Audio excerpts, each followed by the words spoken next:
Hey, bienvenue dans ton live Godbrousse. Je te prends 2 petites minutes de ton temps. Je te fais entrer en studio tout de suite après. On règle des choses bien importantes. Première des choses, on règle ça là. Il y a un abonnement papier à gagner à chacun des lives Godbrousse à Aventure Chasse-Pêche. Pour participer, c'est simple. Il y a 3 endroits où tu peux avoir des chances. Partage le live que tu écoutes présentement, c'est une chance. Tu le partages sur 20 groupes, tu as 20 chances.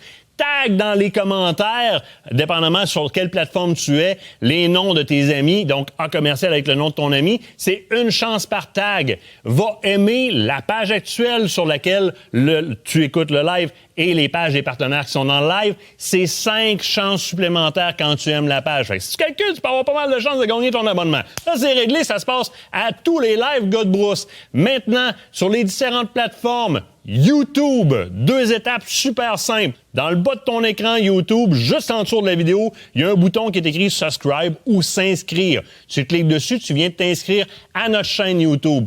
Juste à côté de ça, il y a une cloche. C'est très important d'aller cliquer sur la cloche pour être averti quand on publie des vidéos. Et évidemment, laisse tes commentaires en dessous de la vidéo.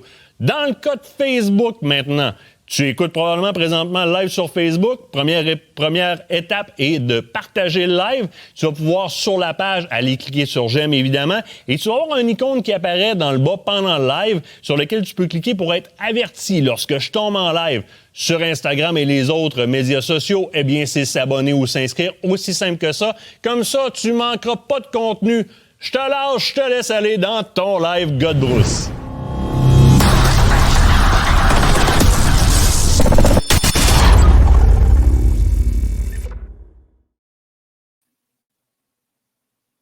Salut vous autres, comment ça va? Hey, je m'ennuyais, pour vrai, je m'étais dit, je vais prendre un petit break de live à soir. Je fais comme, on est tout le temps en live, on est tout le temps à sa pinotte, vous le savez, on est partout. Là, je fais comme tabarouette, je vais en prendre un break. Parce que, imaginez-vous donc, on a ouvert le calendrier de live dernièrement. On fait comme, on va vraiment se faire un calendrier. On va apprendre à gérer un peu, on va faire un calendrier, puis on va ouvrir le calendrier à nos différents collaborateurs. Puis, il s'est foulé jusqu'à la fin avril. Ils ont tout pris place. Fait que je fais comme, si on est plein jusqu'à la fin avril, là, les commentaires rentrent déjà, vous êtes déjà tous connectés. Il y en a un tantôt qui disait, hey, je pensais me connecter avant. À t'as peu. Marc-Antoine, il dit, j'étais sûr de me connecter avant Marie-Claude. Ben non, essayez pas. Marie-Claude, c'est comme, elle a une baguette magique. Marie-Claude et Vicky, là,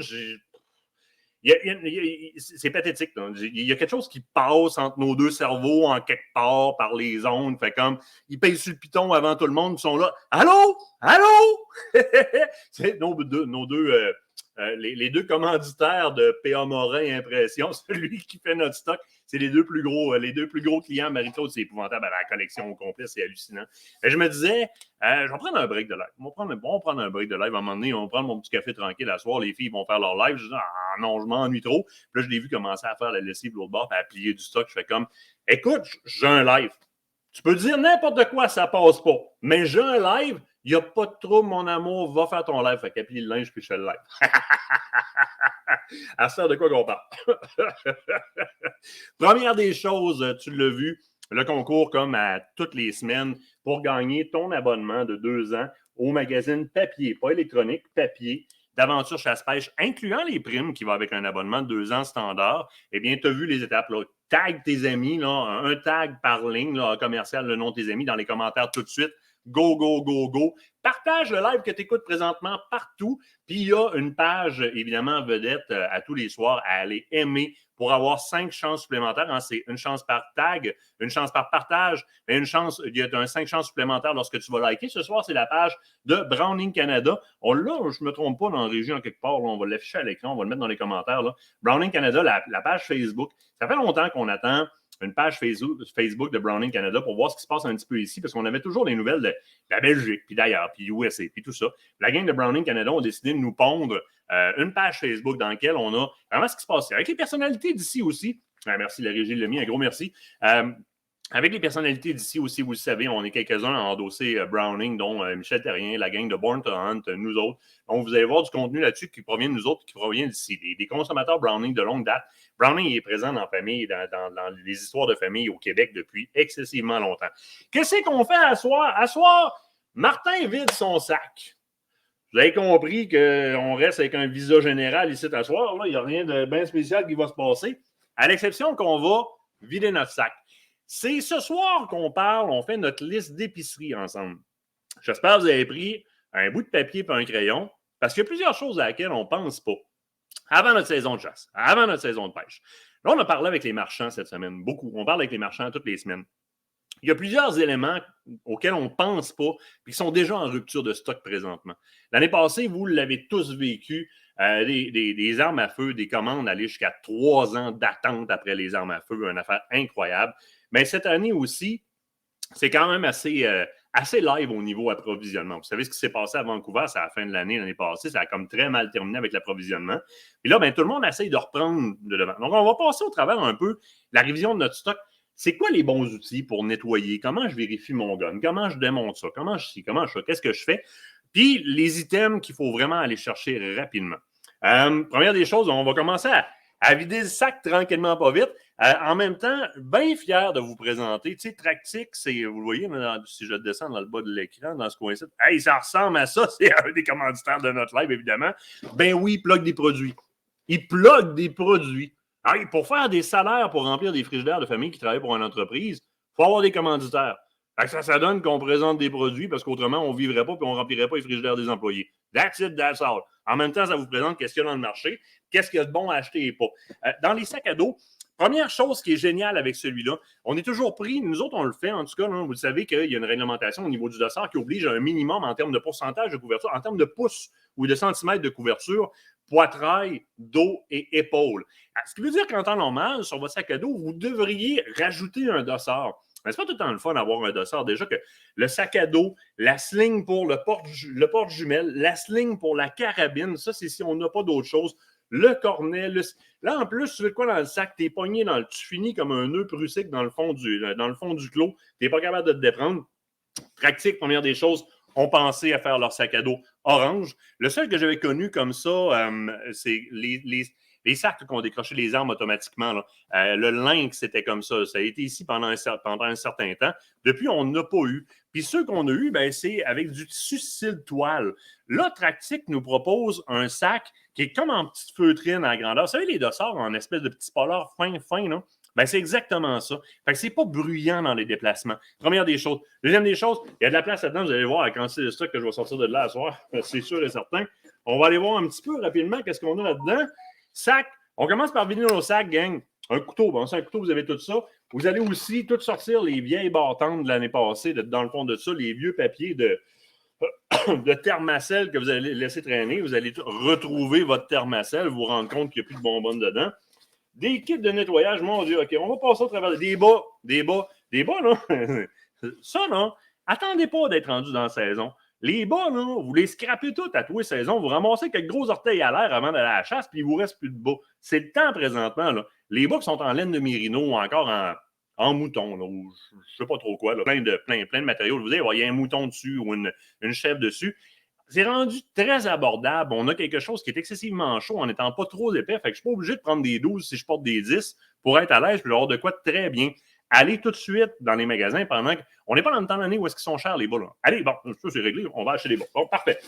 Matériel de nettoyage, ça me fait rentrer dans les armes quand même assez rapidement. La première chose, inquiétez-vous pas, pêcheurs, on va parler aussi du stock de pêche.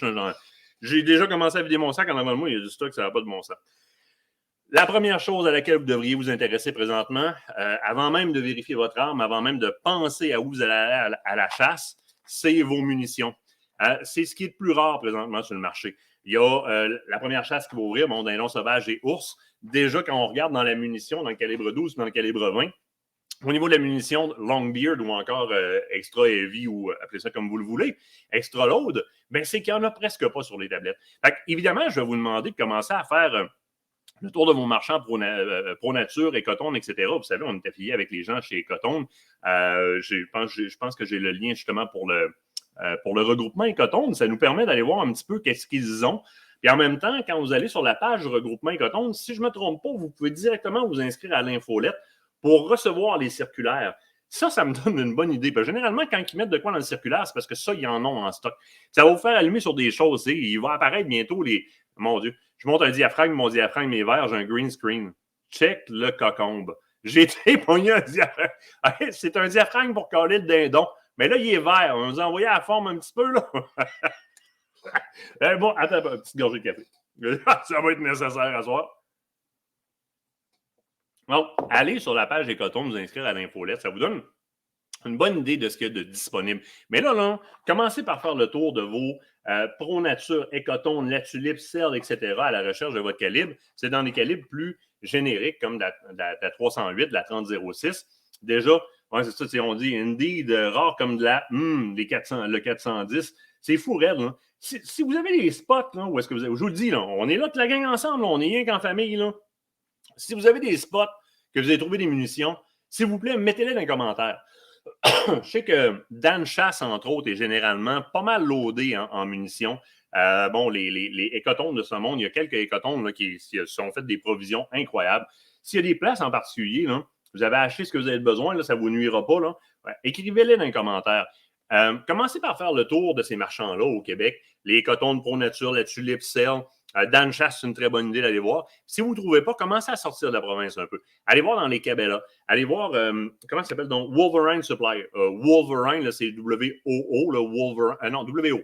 Wolverine Supply. C'est eux qui vendent, entre autres, les scopes Athlon qu'on vous a présentés à quelques reprises. Allez voir là pour vos calibres. C'est sûr que si vous cherchez dans le 450 Bushmaster, dans le 6.8 Western, dans des calibres qui sont 6.5 PRC, des trucs comme ça, c'est sûr qu'il y a moins de disponibilité parce qu'au départ, c'est des marchés c'est pas des marchés de masse comme les calibres NATO que sont, par exemple, excusez-moi, mais la 556, la 308, la 300, la 3006, ça, c'est pas des NATO, mais la 7 mm Remington Magnum qui sont plus faciles à trouver. Puis même présentement, ça s'amenuise des munitions beaucoup. De trouver vraiment le grain que vous avez besoin. Vous voyez, on dit coton de Ville-Marie. À l'arc, oui. À l'arc, c'est clair que si tu as tes pointes, tu es correct. Là. C'est réglé. Là. 270 WSM, 150 grains, on dit rare comme la marde de pape. Donc, il y a beaucoup. Le monde de l'Abitibi, aller chez Canadian Tire. Oui, les Canadian Tire, là, on les néglige souvent. Au Canada, les deux plus grands vendeurs de stock de pêche, en tout cas, je ne sais pas dans la chasse, mais de pêche, les deux plus grands vendeurs là, en termes de quantité et de dollars, là, c'est Canadian Tire et Walmart. C'est étonnant, hein? Mais c'est ça. Donc oui, il y a plusieurs Canadian Tire. Les Ville-Marie, je pense, Saint-Agathe aussi, j'étais resté bête. Dans le coin de là-dessus, je suis déjà arrêté, me dépanner, puis je suis tombé. Il y avait la munition que je voulais avec du Winchester Ballistic Silver Tip en 270 WSM. Tu sais, il faut y aller pour les Canadian Tire. Après ça, sortez, comme je vous le dis, Cabela's, Wolverine Supply. Coureur des Bois à Mont-Laurier. Donc, oui, regarde, Pro Nature Trois-Rivières, il y en a en masse. Fait que, tu sais, bon, parfait. N'oubliez pas, Jean-François Blackburn dit, n'oubliez pas d'essayer vos munitions. Oui, puis on va y venir tantôt en tabarouette. Surtout, là, ça, c'est super important. Là. Vous êtes habitué de tirer, par exemple, je ne sais pas moi, avec du 165 grains ou du 180 grains ou du, je te crisse pas quoi, là, quelque chose qui ressemble à ça dans les. Vous avez un calibre de prédilection avec un grain de prédilection. Vous avez toujours tiré avec ce grain-là, ajusté, chassé avec. Puis là, ben, il n'y a pas 170 ou 180, tu tombes avec du 165 grains. C'est vraiment pas une bonne idée que d'aller sur le terrain, aller faire feu vers un animal qui est en vie, un être vivant, avant d'avoir essayé à patente. Parce que ton boulet n'a pas le même poids. Puis là, on va mettre ça au clair. Là. Le calcul de la balistique, là, c'est pas juste j'ai une 300 ou une mag, ça drop à partir de tant de pieds, la courbe balistique elle-même, ça flatte, ça relève, ça redescend. C'est pas ça. Là. Le calcul de la balistique, là, je regarde, j'ai des armes. Ça part même à la limite dans le type de mécanisme que tu vas utiliser, mais ça part à partir de la chambre. On mesure l'apex entre l'arme puis le centre du télescope pour connaître le cône visuel qu'il y a en avant. On calcule le twist. Je vais vous montrer bientôt comment calculer votre twist. Le twist, le nombre de tours que la balle va faire sur combien de pouces avant de sortir au bout de mon canon. Quelle grosseur de boulet que j'utilise. Et si vous allez voir, par exemple, les livres de Brian Litz sur la balistique au niveau des chasseurs, il y a énormément d'informations là-dedans qui vont vous donner. Par exemple, je tire de la 308 en 160, 150, 100, 600, ça. Vous allez aller voir, par exemple, Hornady dans la sous-performance avec le nombre de grains. Dans le bas de la page, il vous donne son twist idéal. Le nombre de tours, tu sais, un 1 dans 12, un 1 dans 8, un 1 dans 7. C'est le nombre de tours que la balle va faire. c'est hyper important. Puis pensez à quand vous rentrez une vis, par exemple, dans une planche, le rapprochement des filets. Hein, si les filets sont plus distancés, il va faire un tour en beaucoup moins long pour rentrer dans la planche, mais c'est la même chose. Lorsqu'on fait tourner une ogive, on la stabilise dans l'air. On appelle ce principe-là la stabilité gyroscopique. Hein, déjà, une ogive est faite de façon à ce que, on va sortir une, on va imaginer nos propos. En passant, c'est ça que j'avais posté sur Instagram que tout le monde se demandait c'était quoi. Non? C'est du 45 côtes. Une ogive est faite à la base pour fendre l'air, c'est sûr et certain. Donc, l'ogive, la pointe est faite pour fendre l'air. Si je ralentis cette ogive-là dans sa rotation, un petit peu comme une vis, je vais réduire la dispension de l'air alentour. Je vais en augmenter la résistance. Fait que ma stabilité gyroscopique, qui va assurer une plénitude au niveau du trajet, va être affectée. Donc, le twist de votre canon est hyper important dans le calcul de balistique de votre boulet. Ensuite, la longueur de ce qu'on appelle le bearing wall, la partie du boulet qui va aller toucher à ces rainures-là. Donc, la partie flat sur le long de votre boulet qui va toucher aux rainures et que la rainure va pouvoir lui induire une rotation est aussi hyper importante. C'est pour ça que des fois, quand on vous parle de nouveau calibre, on vous dit que les boulets sont plus longitudinales, on a plus de bearing wall, ça me permet une meilleure empreinte de mon twist dans mon canon. Fait que la balle va être imprégnée d'un meilleur twist en sortant, donc d'une meilleure stabilité gyroscopique. Après ça, le poids de votre boulet, évidemment, on arrivait dans le passé dans les magasins et ils nous disaient prends de la 240 grains. T'aimes-tu mieux fesser quelqu'un avec un autobus ou avec une voiture pour le mettre à mort? Hein, l'autobus fesse bien plus fort. Ouais, mais si ton twist n'est pas adéquat pour stabiliser un gros plomb dans les airs, il va tomber avant le plomb faible. Fait qu'au bout de la ligne, dans ta balistique terminale, quand ta balle va venir fesser dans l'animal, le nombre de livres par pouce carré que ça va déployer de pression et le choc hydrostatique à l'intérieur de l'animal va être beaucoup moins intéressant avec ton gros boulet qu'avec le plus petit boulet, mais qui fit avec ton twist. Résumé de tout ça. Je reviens à Rewind. Résumé de tout ça. Jean-Pierre change de grosseur de boulet parce que son boulet n'est plus disponible et il s'en va directement à la chasse. Et il voit le chevreuil de sa vie à 800 verges. Puis, on va dire 400. Et Jean-Pierre dit quoi? Ouais, je vais l'essayer. De toute façon, je connais ma carabine. Elle tire bullseye à toutes les fois. Très mauvaise idée. Très, très mauvaise idée parce que le poids du boulet avec lequel tu étais habitué de tirer n'est plus le même. Puis il y a une différence dans ta courbe balistique. Donc, c'est évidemment, M. Blackburn, M. Jean-François Blackburn, qui a de très bons conseils encore ce soir, une des premières étapes, que tu changes de boulet ou pas, de la minute que tu peux aller tirer, c'est clair que tu vas tirer. Ça, si tu ne fais pas ça, le principe de base du respect envers l'animal que tu chasses, tu ne l'as pas compris pendant tout. Tu ne devrais même pas être là. Première des choses. Surtout si tu changes de poids de boulet parce que ton boulet est plus disponible, c'est hop, au champ de tir, puis on s'en va tirer. Il y a des petites choses que je vais te dire puis que tu sais déjà puis qui sont bien, bien, bien importantes. Il y a des cartes que tu vas avoir sur toi puis que tu vas vérifier les dates de péremption avant d'aller dans le champ. Ta carte hermétique, bien, bien important. Hein, nous autres, on a la protection couple. Donc, c'est une protection familiale, dans le fond, qu'on a. La carte de la Fédération québécoise des chasseurs-pêcheurs, hein, la FEDCP, qui en même temps te procure une assurance responsabilité civile que tu ne peux pas te payer de manière individuelle. C'est tellement une grosse protection. Un exemple, quelqu'un qui tire sur une vache. Bon, je pensais que c'était un orignal. Bon, OK. Il y a du monde qui se tire entre eux autres. J'ai vu ça en Scottie, un médecin qui tire dans la jambe de l'autre. Je pensais que c'était un chevreuil. Ou encore dans un silo qui fait un bris matériel. Mais c'est une des raisons pour lesquelles on a de plus en plus de difficultés à avoir accès à nos territoires de chasse. La carte de la Fédération québécoise des chasseurs-pêcheurs, le membership individuel, te donne une assurance responsabilité civile qui est très intéressante. Puis bien souvent, quand tu vas voir un propriétaire terrien pour aller chasser sur son terrain, puis tu dis, moi, je suis couvert par une assurance responsabilité civile de tant de millions, bien, ça a du poids dans la balance. Après ça, numéro de téléphone des conducteurs de chiens de sang sur les territoires où est-ce que tu vas aller, c'est dans tes poches, c'est sûr et certain. Numéro de téléphone de SOS braconnage, c'est dans tes poches, dans ton sac, dans ton fameux sac. On parlait du CSMTQ. CSMTQ, je vous le rappelle, la formation qu'ils ont sortie, c'est le Centre de simulation médicale et tactique de l'Est. Ils ont fait, c'est des spécialistes dans le secourisme tactique de très haut niveau. Ils vous ont concocté une formation spécialisée pour les chasseurs. Je sais que ce n'est pas tout le monde qui aime la façon de le dire. La régie va me faire des grimaces. Mais si la vie de tes chums ne vaut pas 100$, ben, avec le code aventure, là, tu payes la formation, aventure là, en minuscule, là, tu payes la formation 99$. Pour 99$, s'il arrive de quoi à une des personnes que tu aimes alentour de toi, là, ta conjointe, tes enfants, que ce soit dans le bois ou au centre d'achat, tu vas aller remettre à jour tes tactiques. Puis là, dans ce cas-ci, adapté à la chasse. Donc, on parle, entre autres, d'empalement avec des objets. On parle de choses qu'on ne parle pas dans les formations standards. Hein, c'est des modules que tu suis, tu fais un cours, puis on te donne une certification à la fin. Très, très, très important. On rentre dans le vif du sujet, on vérifie nos armes ensemble. Qu'est-ce qu'il y a de différent à vérifier? Première des choses, on veut vérifier quoi sur une arme? Sur une arme, dans un premier temps, je vais en vérifier le fonctionnement. Vérifier le fonctionnement d'une arme lorsqu'elle n'est pas entretenue, lorsqu'elle n'est pas nettoyée correctement, c'est un peu impossible pour plusieurs raisons. La première étant la suivante. Vous savez ce que c'est ceci? C'est une culasse. Hein? La culasse, en passant, c'est quelque chose qui est présent dans tous les mécanismes, le bolt head, le firing pin. C'est juste que là, ici, c'est vraiment une culasse verrouillante, donc un verrou qui va aller verrouiller dans l'arme.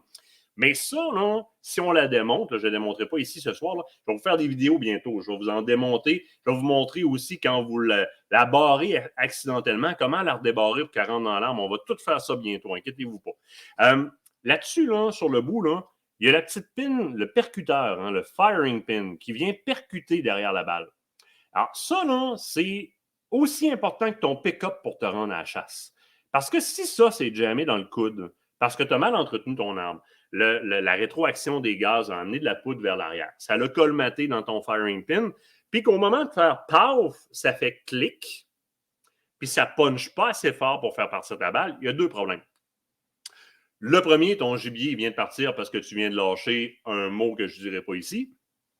La deuxième, c'est que tu vas probablement sortir ta balle, la mettre à côté de toi ou dans tes poches, alors qu'elle est peut-être embrasée au niveau de la poudre. Elle est peut-être à détonation, à retardement.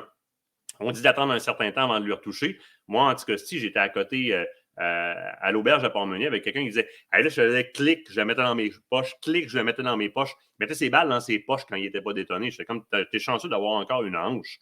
Alors, comment veux-tu vérifier la fonctionnalité d'une arme si elle n'est pas bien nettoyée? Dans un premier temps, les différentes armes sont super faciles à nettoyer. Je vais vous montrer des kits de nettoyage pas chers, mais vraiment pas chers, puis qui se traînent partout. Aller jusqu'à tes kits de nettoyage professionnels.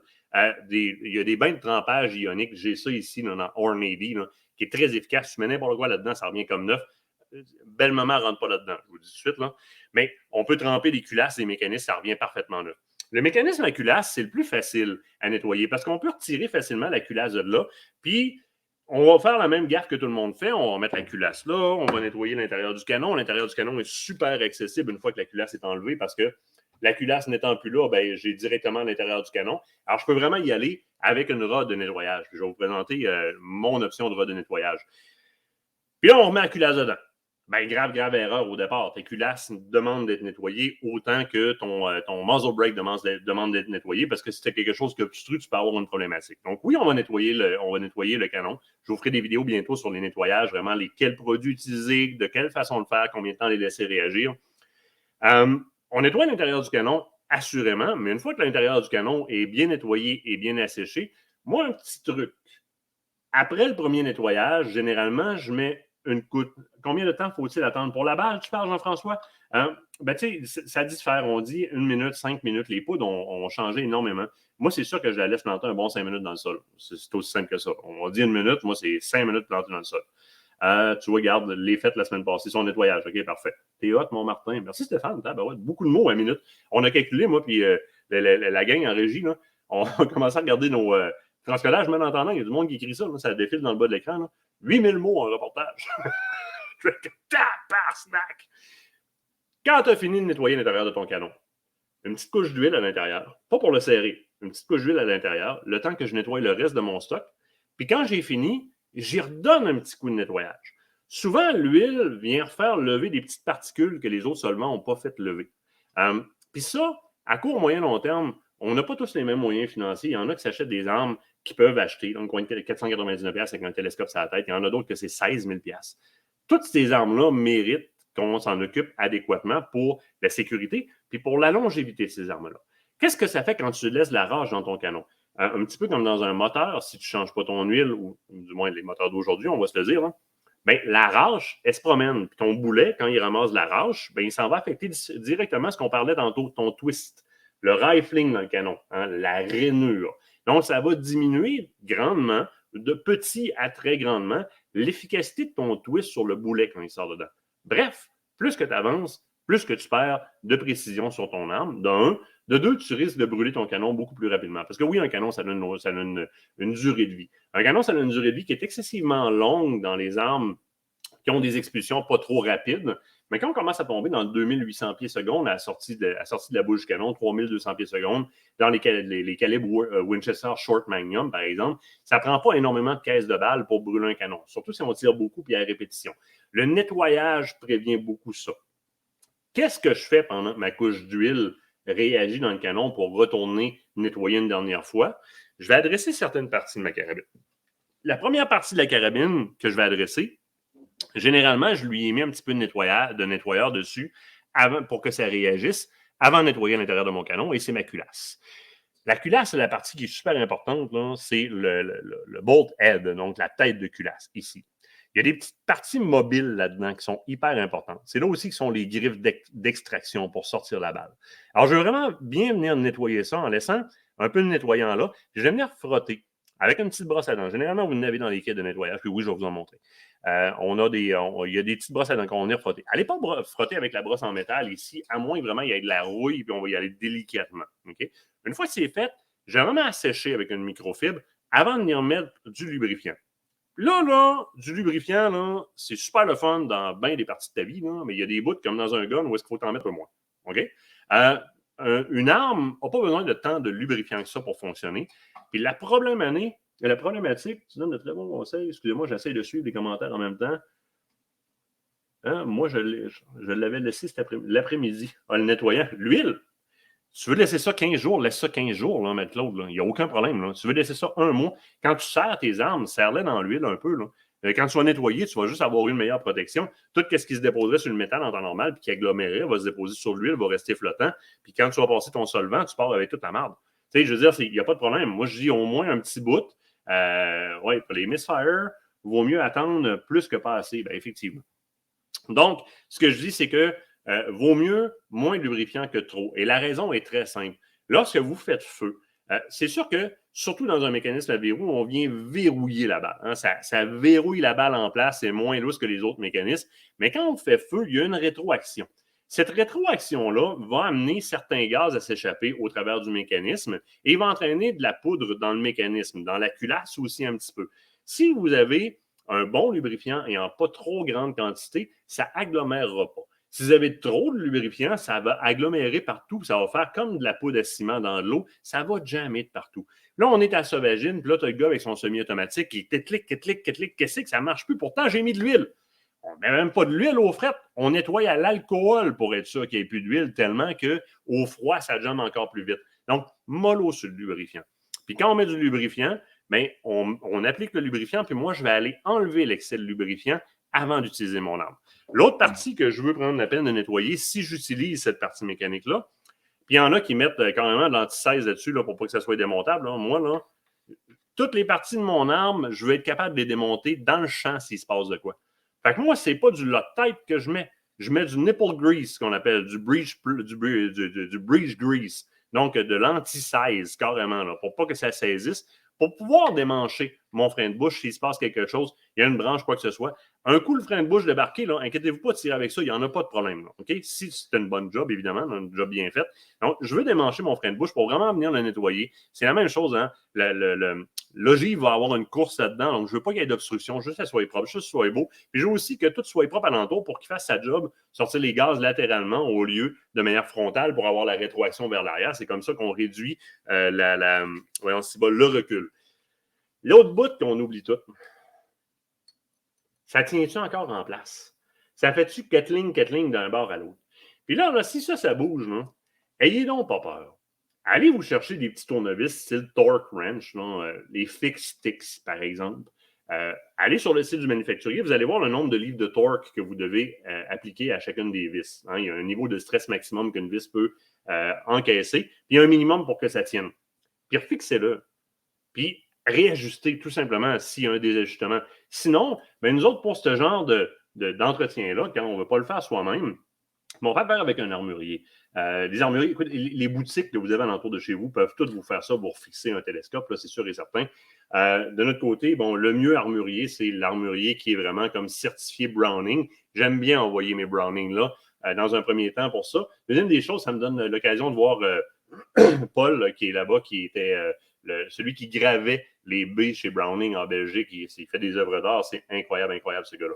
Il y a une autre place qu'on oublie souvent sur le télescope, la lunette de visée, il faut s'habituer à dire la lunette de visée. Si il est rétroéclairé, donc s'il y a un éclairage, un red dot, un green dot ou une croix ou quoi que ce soit, c'est la batterie. Hein, vous dévissez, là, ça se dévisse super facilement sur le côté ici. Là. On dévisse, puis on sort la batterie de là. On change la batterie. Moi, je les change de toute façon à l'année. J'envoie l'autre au recyclage, tout simplement. Donc, dans le cas d'un mécanisme à verrou, c'est quand même assez facile. Pensez à vérifier vos chargeurs aussi, vos magazines, voir si ça fonctionne bien, si ça éjecte encore bien dans l'arme. Le mécanisme à levier, pas besoin de faire le tour de ça, là, vous avez accès facilement pour aller dedans. Un qui est plus particulier un peu, c'est le semi-automatique. Le semi-automatique, là, pour ceux qui ne le savent pas, là, il y a un truc super, super simple. Vous voyez les deux pins qui est ici, là? Il y a deux pins, là. On va prendre quoi de pointu, là? Puis, on va aller, on va essayer de ne pas le sacrer à terre parce que ça, c'est à Kate, puis je vais me faire... Yep. Yep. Les deux pins sortent l'autre bord, là. Vous êtes là, là. Je m'en viens enlever les pins, là. On va les mettre là, là. J'ai réinstallerai tantôt, là. Puis regardez bien la magie, là. Regardez bien ça. J'ai mon mécanisme dans mes mains. J'ai mon mécanisme voyons, c'est bon. Le trigger group dans mes mains, littéralement, là, au complet. Là. J'ai accès entièrement à l'intérieur. Alors, si mon magazine s'enlève aussi, là, j'ai accès entièrement à l'intérieur pour vraiment aller nettoyer toutes les parties de l'arme de manière très, très, très facile. Je vais pouvoir rentrer un boursin par là ou par la partie du mécanisme, évidemment, aussi. Là. Mais ça me donne accès à tout l'intérieur, le chemin de la balle, proprement dit, pour aller bien nettoyer. Là. C'est deux pins. Vous remettez ça là, après ça, là, vous repoussez les pins en place. Hein. Fait que si jamais vous êtes dans une cache, puis que vous avez des balles qui restent jamais, là, mais si vous n'êtes pas des habitués, traînez-vous toujours un petit push-pin comme ça, un petit tournevis. Vous enlevez les pins, vous sortez carrément le trigger group de là, littéralement. Là. Vous le sortez de là, vous avez accès à l'intérieur au complet. C'est aussi simple que ça. Il faut juste le savoir pour pouvoir le faire. Là. Ça s'arrête là. Fait que, tu sais, dans les mécanismes, ça ressemble à ça. Maintenant, au niveau des kits de nettoyage, je vous parlais de rod de nettoyage tantôt. Il y a plusieurs façons de nettoyer l'intérieur d'un arme. Et évidemment, je ne veux pas... je suis en train de casser le tube, ça va bien. Je ne veux pas aller à rebours. Hein, je vais toujours, idéalement, de la chambre vers le bout du canon. Moi, j'aime bien aller sur vraiment des bonnes rods là, à bearing. Là. Celle-là ici, c'est une Pro Shot. Donc, une bonne rod à bearing. Il y en a plein qui en font. Pour vraiment avoir quelque chose que je peux passer au travers du canon au complet. Dans le cas d'une arme, pas d'une arme à levier, excusez-moi, mais d'une arme à verrou. Ça va très bien. Maintenant, quand je vais en camp de chasse, en CEPAC, en peu importe, en ZEC, en pourvoirie ou sur le libre, ben, je vais me traîner du stock pour nettoyer aussi. Puis, évidemment, dans mes bagages, je n'ai pas toujours la place pour ça. Un outil là, qui est super simple, là, puis ça, là, bon, je dis super simple aussi que je l'ai mis. Voilà, j'ai là-dedans. Attends un peu. Je vide mon sac. Attends un peu, je m'en viens. Ça, c'est du pro un peu. Un bore snake. Là, c'est OPs, celui-là. Vous voyez, là, j'ai payé ça 24$. Celui-là, c'est justement pour les mécanismes, les calibres 30. Ce que c'est bien simple. Pour ceux qui ne connaissent pas ça, là, c'est magique, magique, magique, magique. Regardez ça. C'est une grande corde au bout de laquelle tu as un plomb. Fait que tu le glisses dans ton mécanisme. Tu laisses le plomb descendre jusqu'au bout de ton canon. Tu s'en vas le récupérer à l'autre bout. Là-dessus, ben, tu as de la corde puis tu as de la broche. Fait que ça passe au travers, ça donne un bon coup de nettoyage sans que tu ailles à traîner ton gros équipement, ta grosse cleaning rod, puis etc. Ça, là, ça s'appelle un bore snake. B-O-R-E snake. B-O-R-E snake. Une raide de même. C'est pas mal une des meilleures affaires à avoir. Sinon, là, les kits de brosse, là, vous allez, ça c'est pour AR-15, là, je comprends, c'est pas celui-là ça c'est pour des armes rendues illégales. Mais 19,99, là, t'as tes kits de brosse pour tes armes. Là. C'est comme de même. Là. C'est chez les marchands, sur Amazon, sur etc. Sinon, ce que j'aime bien gros, les kits de nettoyage qui se vendent comme ça, qui se traînent super bien. Gunslick, c'en est un. Là-dedans, tu as tout. Tu as une rod démontée, tu as tes produits de nettoyage. C'est super simple. Moi, celle que je traîne avec moi, c'est vraiment le gros kit de Pro Shot. Ce qui est le fun là-dedans, Première des choses, tu as de la place pour mettre du stock en maudit. Deuxième des choses, ça vient avec tous des genres de boîtiers de pelules, là, même à grandeur. Là. Quand tu le reçois, là, moi j'en ai sorti pas mal de là. Ce que tu vois de transparent, c'est une guenille verte qu'il y a dedans. Les brosses puis les pointes pour à peu près tous les calibres. Puis là-dedans, bon, ce que je parlais tantôt, le nipple grease ou le grease plug, là, eux autres, ils l'appellent nipple grease. C'est ça ici, là. Du nipple grease, comme ça. C'est, bouge pas, de tradition qu'ils le font dans ce cas-ci. Nipple grease. Donc, ça me permet d'aller vraiment graisser. Vous voyez, regarde, des bore snakes, j'en ai partout. Ça, c'en est un pour le calibre 12. Il y en a pour à peu près tous les calibres. Alors, moi, généralement, quand je vais au loin, je vais aller traîner cette grosse sacoche-là avec tout mon stock dedans. Puis vous demanderez à quiconque qui a déjà chassé avec moi, c'est un de mes trips que le soir, donnez-moi vos guns. Je fais le tour, je passe une guenille là-dessus, etc. Si tu as moins de place, écoute, c'est Real Avid. Real Avid qui vend ça. Là. Je ne l'ai pas en lien, là, mais Real Avid. Je trouve ça, là. Là-dedans, là, je veux dire, tu sors de n'importe quel trouble. Là. C'est comme une rod de nettoyage, mais de même. Là. Fait que tu passes bord en bord, tu vas mettre ta brosse, ta brosse est dans le kit. Tu as tes brosses, puis tu as tes espèces de tampons dans le kit. Tu as une coupe de pointe aussi qui vient avec. Il y a des tampons de l'autre bord, puis tu as un liquide de nettoyage. Fait que, tu sais, dans une petite patente grosse de même, tu as tout ce que tu as besoin. Là, j'ai tout tiré à terre, hein, et je suis bon en maudit. On va ramasser ça tantôt. Tu as tout ce que tu as besoin pour nettoyer à peu près n'importe quel gun, n'importe quel calibre, sans aucun problème. Fait que, tu sais, ça, c'est une première chose. Grillez-vous pour bien nettoyer vos armes. Allez les tester. C'est super, super important. Une fois que ton animal est à terre, la prochaine chose que tu vas avoir besoin, c'est quelque chose qui présentement est très, très dur à trouver avant le couteau. Mais le couteau aussi, là, on va en parler. Là. Les kits d'éviscération. Avez-vous checké la quantité de kits d'éviscération qui vous reste? Allez checker s'il vous reste suffisamment de kits d'éviscération. Là, j'ai celui de la ferme Monette dans les mains. Il s'en fait plein d'autres. C'est à votre goût. Achetez des boîtes de gants, des trucs comme ça. Là. Les kits d'éviscération, l'année passée, on a eu de la misère à en trouver en tabarouette. Je ne sais pas s'il y en a rentré beaucoup dans les magasins, mais moi, présentement, je me suis assuré d'avoir deux choses. Ben des munitions, parce que je ne sais pas combien d'années encore ça va se passer. Même mon oncle, vous le savez, mon oncle Mario Gagnon, un chenil, le coureur des bois, il m'appelle voir qu'est-ce qu'il me reste en munitions de 12 pour faire ses chasses au faisan. Je dis, Mario, il faut que je fasse des tests. Je ne peux pas toutes les vendre. Moi, je m'en suis acheté d'avance en masse, mais j'étais un petit peu vu dingo dans ce temps-là, mais non, on n'en trouve plus. Hein?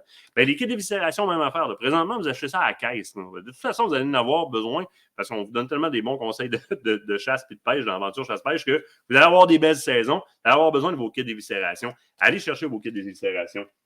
Couteau. Couteau, on check quoi puis on fait quoi avec ça? Bon, vous le savez, hein, je travaille avec L Razor Blade beaucoup ces temps-ci. Nick, d'ailleurs, de L Razor Blade va être avec nous autres au mois d'avril. Là, on refait un live avec Nick. Il a ramassé des couteaux à Ben Chevrette de Tractic puis à Patrick Alexandre là, qui ont fait, je sais pas, 20, 30 gibiers facilement. Là. Ils appellent ça des pièces à conviction. Là. C'est magané de partout. Puis il va nous montrer un peu comment il traite ça. On va parler un peu d'aiguisage avec Nick. Puis là, c'est ce que je veux adresser présentement, l'aiguisage de vos couteaux.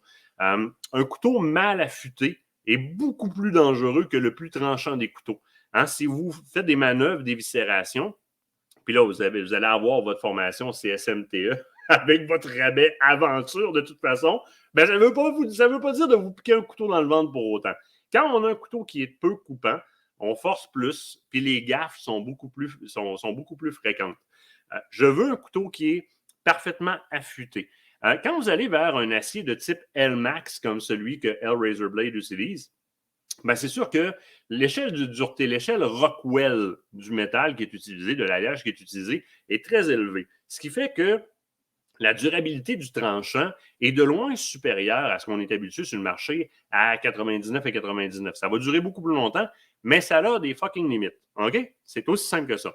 Premier truc, si vous êtes sur le bord de la route en train de déviscérer quelque chose à votre camp de chasse ou quoi que ce soit, pas loin du pick-up, puis que ça ne coupe pas trop, avant là, de rentrer dans l'animal, là, le rebord de la vitre de vos véhicules, il est vraiment fait comme, vous avez déjà vu, là, c'est comme ambré, là, c'est comme poreux le rebord de la vitre. Là.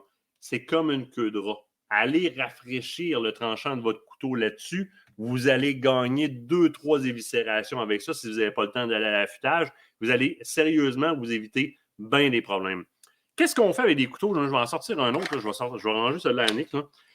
On va sortir celui de Éric Séguin, qui est aussi un très bon couteau, mais qui en fait partie des pièces à conviction. Là. Ça l'a éviscéré des chevreuils sur Anticosti comme ça n'a pas de saint bon sens, cette histoire-là. Je l'ai aiguisé sur des roches dans le bois. Il n'y a pas rien que je n'ai pas fait pour essayer d'aiguiser ça sur le bord d'un canon qui ne me dérangeait pas. Pensez-y, je l'ai fait. OK?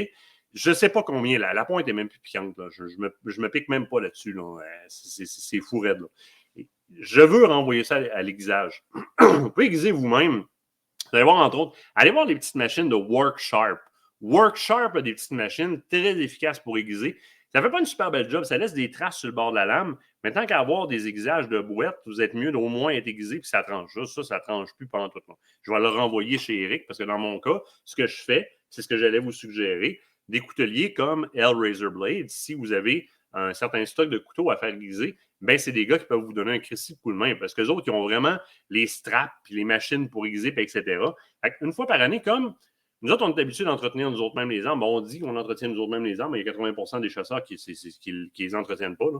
Les Français envoient à tous les années leur arme chez un armurier pour faire repolir les pièces, puis etc. Ben, le couteau devrait retourner à son coutelier à toutes les années. À moins que vous développiez des skills pour aiguiser, j'aime bien prendre la pierre puis prendre la peine d'aiguiser, puis etc. Reste que c'est pas tout le monde qui a le goût de le faire, le temps de le faire, le talent de le faire. Moi, c'est le temps. J'ai renvoyé comme ça s'en va chez Séguin avant d'aller à la chasse, c'est sûr et certain. L'ensemble de mes couteaux s'en vont chez mon coutelier. Parlez avec Nick chez Hellraiser si vous êtes dans la boîte au niveau de l'aiguisage de vos couteaux. S'il ne le fait pas lui-même, il va vous donner un coup de main. En dehors des couteaux, là, des petits utilitaires que vous devriez peut-être penser à aller chercher. Celui-là, c'est Gerber, je ne me trompe pas qu'il le fait. J'avais ça dans mon étui. Letterman. J'avais ça dans mon étui, dans mon étui à arc. Les archers, là. Regardez-moi ça, là. Vous avez tout, là. Vous avez votre tranche, vous avez pour les pointes de flèche, vous avez absolument. Vous avez une lame d'aiguisage pour les pointes ou pour les couteaux là-dessus. Si on le flippe de bord, vous avez des petites pointes pour pouvoir venir mettre sur l'embout des pointes hexagonales, plates, étoiles, etc. Toutes les torques pour les télescopes sont dessus. Vous avez l'ensemble des choses. Ça, c'est des choses à ne vraiment pas négliger. Là. C'est un sauve-conduit, là, littéralement. Là. À la limite, ça coupe de la broche, ça, là, en tirant dessus la petite broche là, de collet. Là, ça coupe de la petite broche là, avec un animal blessé ou quoi que ce soit. Ça fait très, très bien. Des outils comme ça, à quelques dollars, là, c'est des outils, ça coupe une ceinture. Là. C'est aussi simple que ça. Là. C'est des outils qui, dans une veste, comme la veste tractique, devraient être dans une poche, littéralement. Là. Ça peut sauver des vies, c'est aussi simple que ça. Après ça, je vois de quoi devant moi, là, parce que je vois les commentaires passer, je reçois sur Messenger. Là. Martin, les trigger group, on ne s'occupe pas de ça, ça n'a pas besoin. C'est pas. Regardez comment c'est fait un trigger group. Là. Ça, c'en est une. Là. C'est une détente de Cadex. Là-dedans, là, il y a 5 micro-pièces, là, toutes petites. Là, regardez la quantité de trous qu'il y a là-dedans. Là. La quantité de trous qu'il y a là-dedans, on avait la rétroaction des gaz, là, de la poudre, il peut en rentrer en tabarouette là-dedans. Fait que, je te dis pas de démancher tout. Je te dis qu'un coup de cleaner là-dedans, avec un coup de compresseur pour faire sortir ça de là, ça en vaut la peine. Puis remettre un petit peu de lubrifiant par après. Ça en vaut assez la peine qu'au prix que tu payes pour aller à la chasse à l'orignal ou au chevreuil, ça fait clic puis ça fait pas pouf. Ça se peut que tu sois en sacrement de ne pas l'avoir démanché. Mais tu sais, il y a, je vous présenterai bientôt, je vous mettrai en lien. Demain, je vais vous mettre ça en lien sur Facebook. J'ai mis la main sur un livre, puis il y a une série de ce livre-là. C'est un livre qui parle de comment démonter la majorité des grands classiques. Un Remington 1600, Sako 85, etc. Tous les grands classiques, comment les démonter, les lever action de Winchester, puis les remonter. Et si c'est pas ça, il y a un truc qui existe pour ne pas te tromper en démontant et en remontant une arme. Ça s'appelle un téléphone cellulaire. Même chose que pour un moulinet. Quand tu démontes pour la première fois, à chaque étape de démontage, prends une photo. À chaque étape de démontage. Quand tu es rendu à la fin et que tu veux remonter le gun, passe tes photos à l'envers. Tout va bien aller. Ah ah! C'est pas. Non, je veux dire, c'est comme n'importe quoi. Évidemment, je veux que tu vérifies tous tes diaphragmes. Je ne leur montrerai pas parce qu'il sort. Je dis, il disparaît. Hein. Je l'ai dans les mains, il est vert. Je ne sais pas si. Dans même, on voit plus la forme, là, mais regarde, on voit le gun en arrière. Les cartes SD. Vérifiez vos électroniques, vérifiez l'état des choses. Vos caméras de chasse, hein. Si ça a été laissé dans le, dans le cabanon, 90% des chances que les batteries qu'il y a dedans ont coulé dedans littéralement. Il faut aller nettoyer là-dedans, aller vérifier ça. Vos cartes SD, c'est le temps de les formater, les cartes SD de vos caméras de chasse. Formatez-les sur votre ordinateur, mais vérifiez s'il y a des photos dedans que vous vouliez garder de l'année passée pour comparer vos box sur vos territoires avant de les mettre dans la caméra puis de la formater là en faisant « Oh merde, mes belles photos étaient là-dedans. » On formate. Même chose pour vos différentes GoPro, etc. On vérifie si c'est en fonction, si les lentilles ne sont pas graffinées. On vérifie si les piles sont encore up-to-date. Les gars, vous m'écrivez ces temps-ci, il y en a plusieurs qui m'ont écrit là-dessus. Vous le savez, je porte des appareils auditifs parce que je fais de l'acouphène à côté. CSST, là, c'est à longue d'avoir tiré là, mon oreille gauche, l'oreille opposée, ça scille tout le temps. Puis on a fait affaire avec la gang de HD Santé Auditive qui nous a présenté des appareils de correction auditive comme ça qui sont en même temps des amplificateurs pour la chasse. C'est-tu pas merveilleux? Tu peux y craquer, t'entends encore plus loin, attention, mais ça corrige le silement qui couvre souvent le bruit des animaux qui se promènent pour les gens qui font de l'acouphène. Là, on a un paquet de gars qui sont allés chercher des appareils comme ça chez HD Santé Auditive. Avant que la chasse commence, book ton rendez-vous. Moi, j'ai vu une amélioration de beaucoup de pourcents parce qu'ils sont capables de regarder l'habitude de ton appareil, comment tu t'en sers, etc. Puis de refaire des ajustements pour t'aider à entendre sur le sens du monde. Puis là, on ne parle pas, oui, je suis vieux, je le sais. Ça m'écrit par Messenger, j'allais dire MSN, tabarouette. Je suis vieux, MSN, hein, tabarouette, MIRC, puis MSN. Oh! Ça, c'était ICQ. Oui, je m'en viens dans ce coin-là. J'ai 40 quelques années, là, mais il ne faut pas être vieux là, pour avoir besoin de ça. Il y a des jeunes qui font de la l'acouphène à côté. À rente, ça veut dire qu'il est moins 10 déjà, ça? Tu viens-tu dire coucou? Je peux bien. Tu peux bien? On a de la visite, les gars. Ben, les gars, la gang, là, tout le monde est là. Les filles sont là aussi. Ouais, je vois c'est ça. sûr. À cette heure, c'est rendu une crowd. Salut tout le monde! Ça va? Eh oui. Oui. J'ai sorti l'affaire de pêche vite. Je fais juste un Quoi, tour de... t'as-tu fouillé dans mon coffre à pêche? Ben, je trouvais plus de ciseaux. J'en ai besoin. Demain, je vais à la pêche à la glace. Je t'ai volé, tiens. Ben, il va falloir, je pense, aller m'acheter des ciseaux. Ben non, mais c'est correct. Ça va te porter chance, qu'ils disent. Hey, je vais juste regarder quelque chose. Il y a beaucoup de commentaires, là. C'est génial, vous êtes tous là. Puis je vous répète, hein, le Facebook spécial ce soir va avoir 5 chances de plus pour gagner votre abonnement. C'est celui de Browning Canada. Taguez votre monde. Continuez là, parce que je vais faire le tirage plus tard en soirée. Là. Ah, puis allez-y, hein, parce que toutes les nouveautés sont sorties. Puis à chaque fois qu'il y a une Browning. nouvelle photo, vidéo qui sort, là, on est comme « Oh my God! » On se crée des besoins. Taguez les noms de vos amis dans les commentaires. Partagez le live que vous écoutez. Allez aimer la page de Browning Canada. Vous risquez de gagner. Vous courez la chance de vous mériter. Ouais, c'est pas un risque. Non, c'est pas un calculé quand même. Ouais. Un abonnement de 2 ans avec les primes qui vont avec. Papier, pas numérique, papier. Hey, je passe ça vite. Attends. Non, mais déguisé, moi, j'ai du monde qui attend après moi. J'ai du monde qui attend après moi. Oui. Oh! Bah! Canne à pêche! Elle va revenir tantôt, inquiétez-vous pas, là, dans le live de Fille de bois. Je fais exprès. Ma canne à pêche, vérifiez les œillets, je fais ça vite. Vérifiez les œillets des cannes à pêche, tabarouette. Ça a souvent cogné un peu partout dans le cabanon. La céramique peut être pétée. Quand vous allez ferrer, là, le fil va couper là, de même. Vérifiez l'état de vos moulinets. Les moulinets, là, c'est même affaire super facile à démonter. On dévisse sur le bout, la bobine sort de là. J'ai rapidement tout le petit gearing à l'intérieur.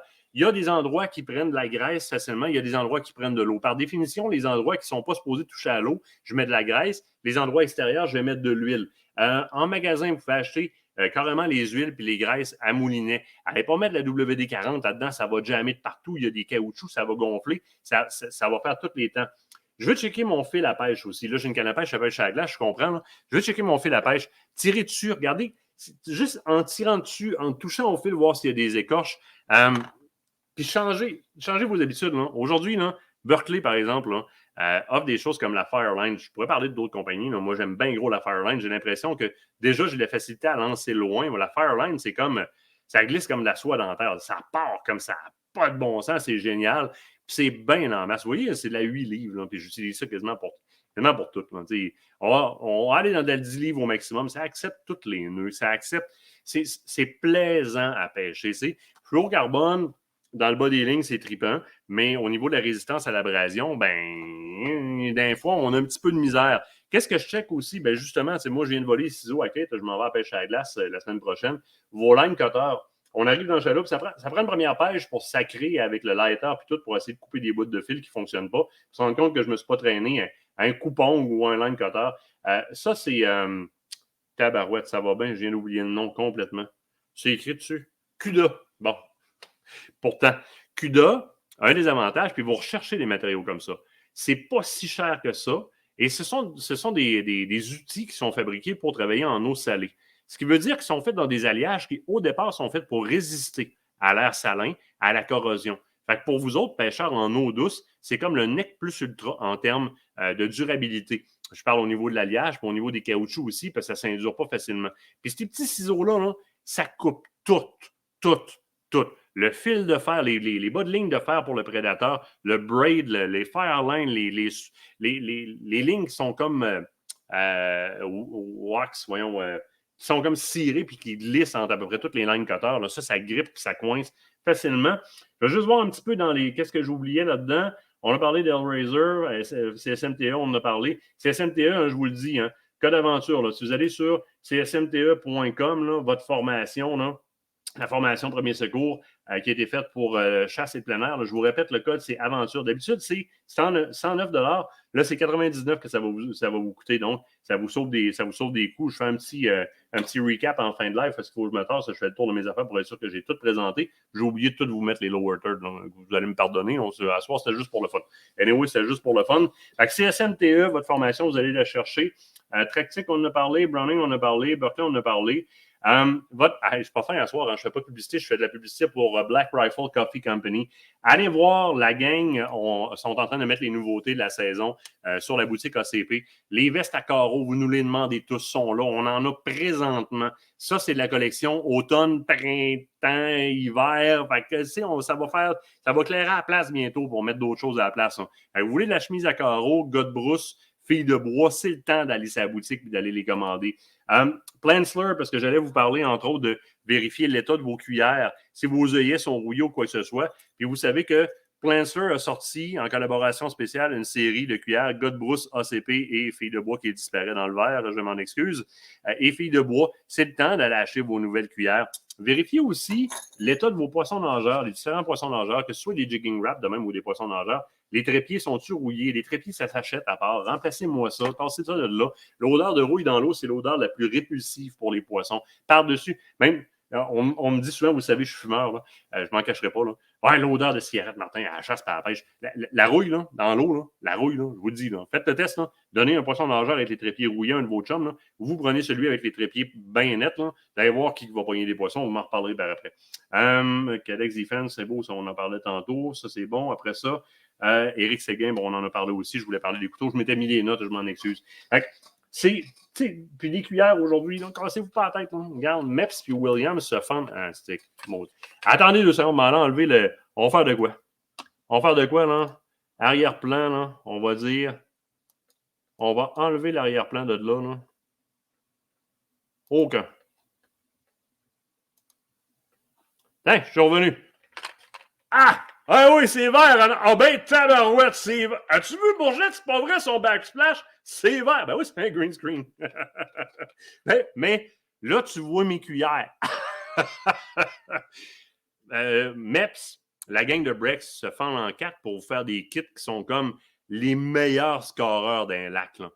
Si tu t'en vas avec la cuillère Meps comme ça, de la Williams à Meps, Williams et Meps utilisent de l'or et de la vraie argent dans le plaquage de leur leurre. Ça chaîne dans l'eau comme ça n'a pas de bon sens. Là.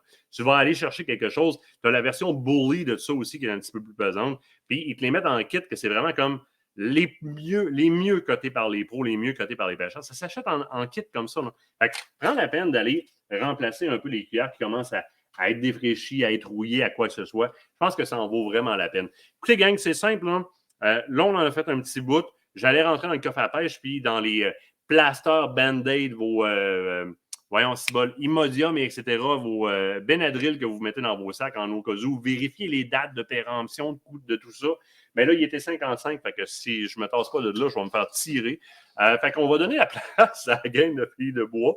Je vais me tasser de là, je vais me sauver avec les ciseaux parce qu'elle va y resserrer. Moi, je vous dis un gros merci.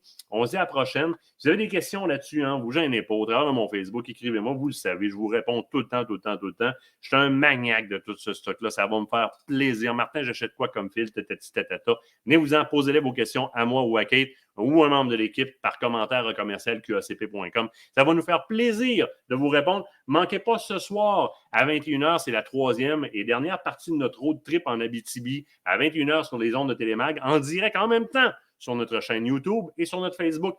T'as pas la TV? Configure la chaîne YouTube Aventure Chasse-Pêche, l'émission sur ton écran intelligent. Sélectionne la chaîne, puis tu vas toujours être en temps à 21h ou à l'heure que ça te tente de m'écouter. Puis si tu m'aimes beaucoup, puis tu nous aimes beaucoup, puis tu nous écoutes 15 fois dans la semaine, puis ça va juste nous faire des statistiques de plus, puis on va être super fiers de toi.